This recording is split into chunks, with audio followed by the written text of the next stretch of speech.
Dear chartered accountants, working professionals, and students in the domains of Indian auditing, accounting, and the tax and regulatory space, welcome to podcast of FCA Deepak Rao, a practicing chartered accountant. Daily news and updates for 17th January 2024. The Reserve Bank of India has alerted high street banks to get ready for an emerging multi-currency world amid measures to internationalize the rupee. Banks were advised by senior RBI officials during an interaction in Kochi on Saturday to prepare themselves for the changes that would be needed to deal in multiple currencies in an evolving market where the US dollar would not be the only and obvious choice for the settlement of cross-border trades and other transactions. An internationalization of the Indian rupee would mean that the local currency would be used and held beyond the borders and used not only for transactions between residents and non-residents but also between residents of two foreign countries. Many around the world may feel that the cryptocurrency party has started again. But such financial instruments have no underlying value and pose huge risks for emerging market economies. Reserve Bank of India Governor Shaktikanta Das said just days after US authorities approved Bitcoin exchange traded funds. Last week, the US SEC approved ETFs based on Bitcoin, a move that sent cryptocurrency prices soaring worldwide.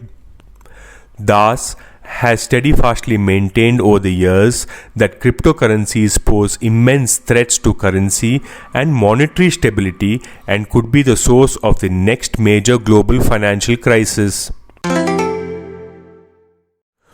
36 domestic and global brands entered Tier 2 cities in the first 9 months of 2023, as demand from smaller cities continued to be strong even after the pandemic.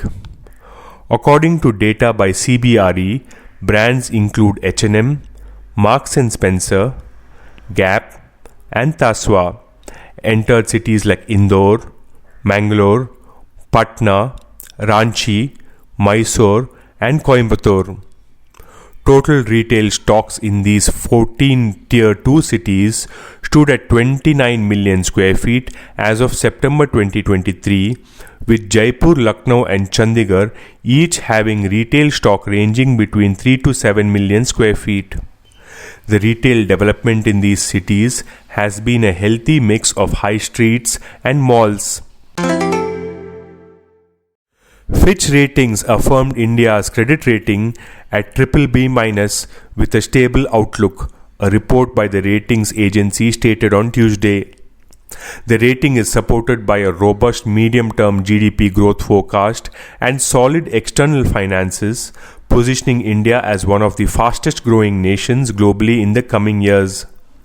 Fitch emphasized that India's investment landscape is expected to be a key driver of economic growth, citing the continuation of the government's capital expenditure drive and a gradual acceleration of private investment.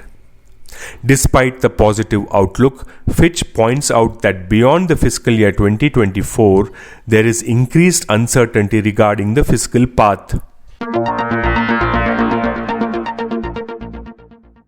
This podcast is sponsored by Sound of CA. We share because we care. Vande Mataram, Jai Hind.